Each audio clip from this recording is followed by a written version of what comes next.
স্বভাবতই এটি পতিত স্বৈরাচারের পরে একটি সরকার ক্ষমতায় আছে, তারা চেষ্টা চালাচ্ছে সেটা আমি এখনও মনে করি, কিন্তু তাদের অভিজ্ঞতার কিছু সংকট ইতিমধ্যেই দৃশ্যমান।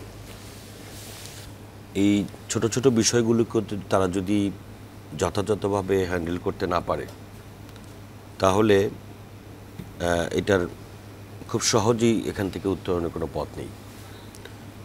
দোষ দেওয়ার রাজনীতিতে ধরেন বিএনপি 5 বছর ক্ষমতায় ছিল, আওয়ামী লীগ 15 বছর ক্ষমতায় থেকে শুধুমাত্র বলতো যে বিএনপি জামাত এই সমস্ত বয়ান কিন্তু দিয়ে গেছে। এখনও আমরা হয়তো বলবো বলতে বাস্তবিক অর্থেই আওয়ামী ভূত তো রন্ধ্রে রন্ধ্রে রয়ে গেছে, কথা সত্য, কিন্তু এই 7 মাসের মাথায় এসে যদি আইনশৃঙ্খলার উন্নতির পরিবর্তে অবনতির দিকে যায় তাহলে মানুষের যে আকাঙ্ক্ষা, এই আকাঙ্ক্ষার জায়গাটা হোঁচট খাচ্ছে এবং আরও খাবে। এটা আমাদের জন্য খুব দুঃখজনক হবে।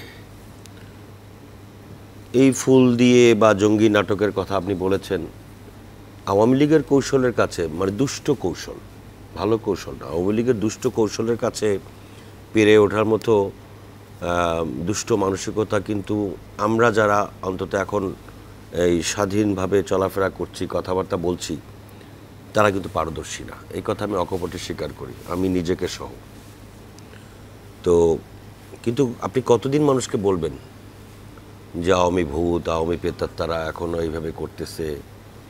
এই যে আপনার ধরেন মোহাম্মদপুরের লালমাটিয়ার যে ঘটনা, এখানে মানে কয়েক জায়গায় এসছেও যে আওয়ামী লীগের একজন কাউন্সিলর কিশোর গ্যাংয়ের নাকি উনি এই সমস্ত আশকারা দিচ্ছেন, সহায়তা করছেন।